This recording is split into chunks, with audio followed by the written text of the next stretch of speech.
Right, so now we're going to look at what negative space is. I've got this drawing here, and what I've done is I've put a jug on the table and I've got each student just to draw the space around the jug in a little rectangle. So it doesn't have to be too big. Something that you can do is to divide an A4 piece of paper into 4 rectangles and just choose different shaped objects and get your students to just shade in everything that's around that shape.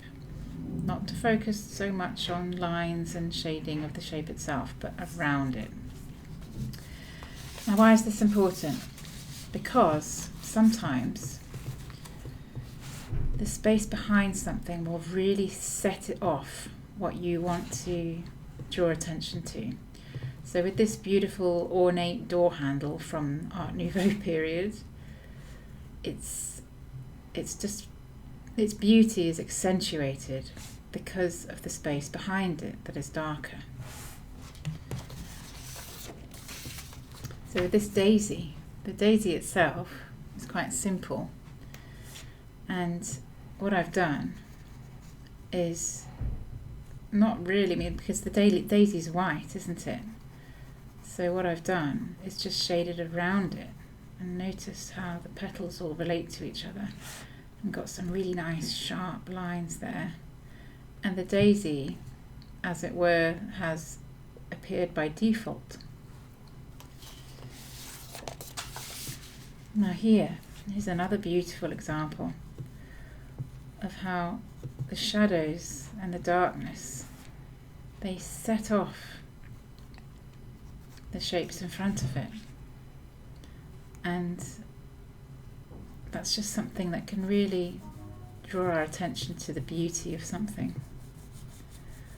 Often it's not just what is there that is beautiful, but what behind it that sets it off. Look at all the different shapes in this space inside this circle. Encourage your children to just look outside of the box a bit, because noticing all these different shapes and bringing them together as a whole will create something visually exciting.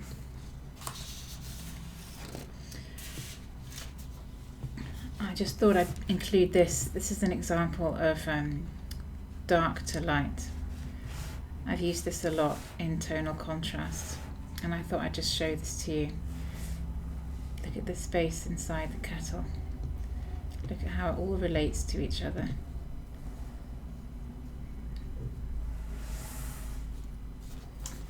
Now, just as an exercise, I'm going to show you how you can use negative space to draw awkward, difficult things like fingers and hands. Often hands and fingers are difficult, and they can often end up looking like a big bunch of chipolata sausages. But if you look at the negative space in between the fingers, then the fingers actually appear by default. So this is what I'm going to do now, just to show you, just a quick sketch. Okay, so what I'm going to do is begin in this line here.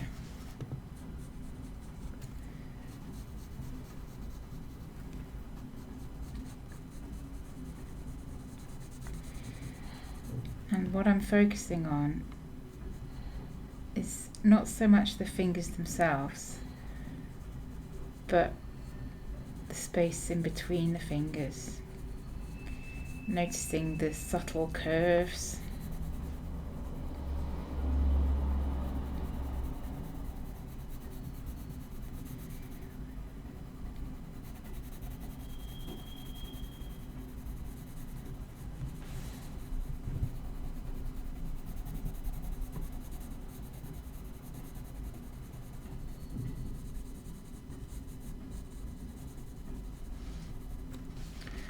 So at the moment it doesn't look like much, but you've just got to keep going.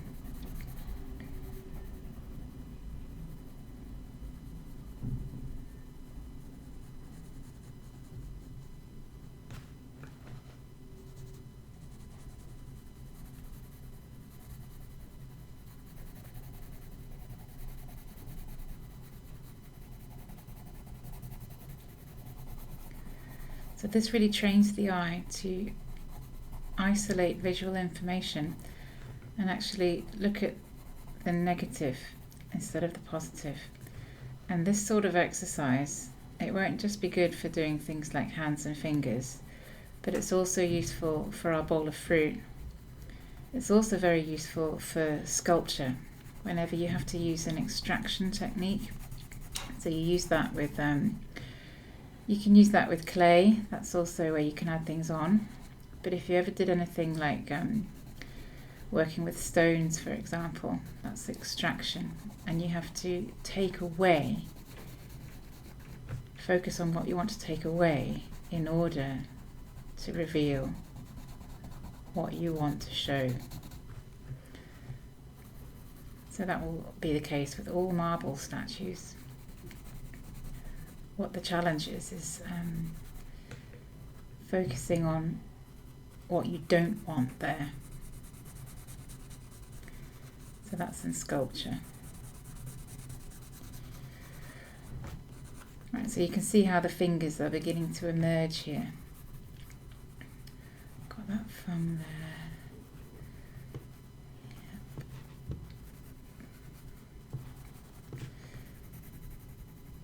So you can see how it's useful to focus on the space between things.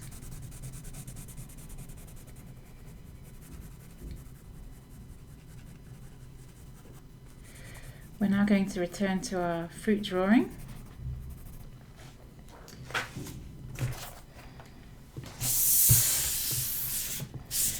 So here we have my shaded bowl of fruit. Now what can often happen is that children's work can get a bit smudgy. So it's fine just to have a bit of a clean up at this stage, and to keep them from smudging their work all over the place, I recommend getting a piece of card or a piece of paper. This is just a postcard or any spare piece of paper, and put it under their hand so that they don't smudge it everywhere. Okay, negative space in our bowl of fruit.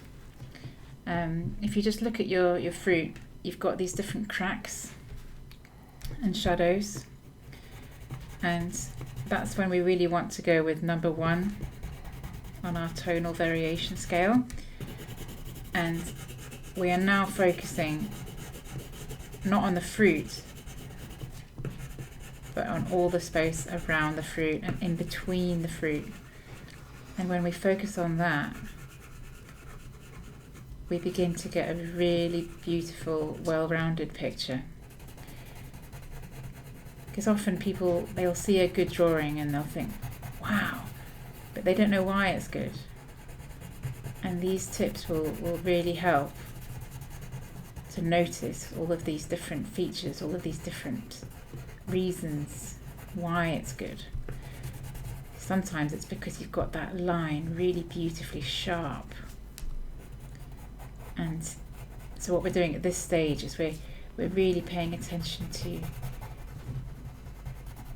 just the beautiful line around each thing, and what needs to be dark still as well,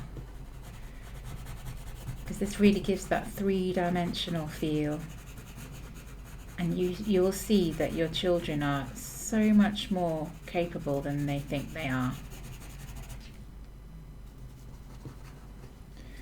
So I've got a lovely bit here, and it's still a bit spiky from the pineapple, so I'm going to get a bit of those spikes in.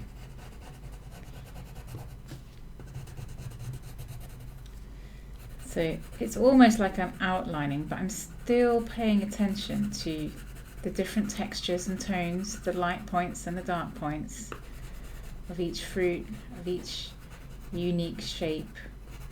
I'm still paying attention to what's light and what's dark, and I hope that you can see how these little triangle-y shapes, these little curves here, just picking them out really helps to make a successful drawing. And these are all these points that you can incorporate into your monitoring. And if somebody's stuck, you can say, how about you make that bit a bit darker, or I think you need to use your rubber to lift away a light point. So you can, this is a putty rubber, it looks a bit like blue tack, but it's really good for just lifting away parts of the drawing that you want to be lighter. Remember, it's a tool. It's for when you want the picture to have the paper shine through. Okay, so my finishing touches are going to be these little lines here. Don't forget the bowl.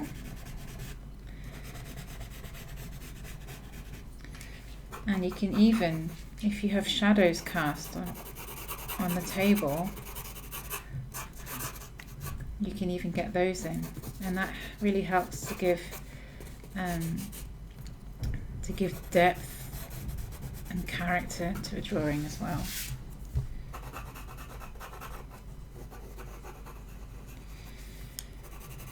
Right, so we're coming near to the end of it, and this is the point where you need to sort of take a step back or get a fresh pair of eyes to look at your work. And this is when you can, children can look at other children's work and notice their angle and say, oh, I really like what you've done here. They can just take their eyes off their own work for a minute and get a fresh look at somebody else's. And we're always kind when we're appraising each other's drawings. We can say what we found difficult about it.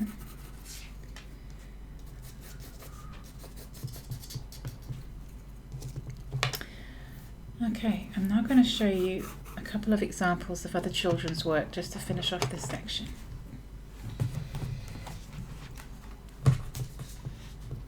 Here we have Tommy. Tommy was 7 or 8. He was 8 when he did this, and as you can see, he's got that beautiful texture of the basket, and he's got this is my favourite bit, this lovely apple shape.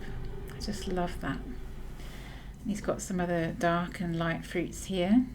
He's got this beautiful curve here. He did this all on his own, and as you can see, he's getting these nice relationships between the different fruits. We can't see the whole of one fruit like our picture. He's getting the idea of it, isn't he? One thing that he could do to improve it would be to maybe go a bit darker in between those cracks, or maybe do a bit more work with the shading and the tonal contrast. But on the whole, I think this is just a splendid drawing.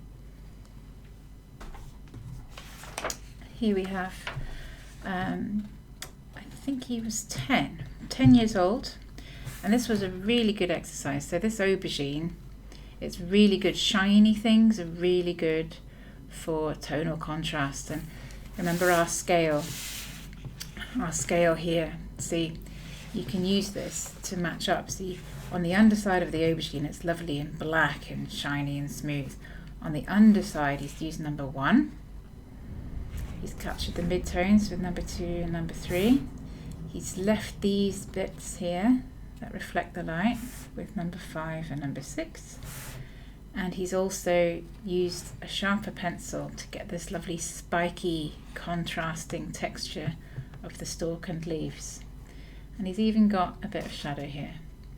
What I might suggest to make this even better is to maybe have a bit more of a uniform. Maybe he needs to hold the pencil slightly more to the side and get more of a roundness, a softness with the shadow as well. He can just be a little bit more sensitive. But on the whole, I think that's a really good listening to instructions and in paying attention to different tones.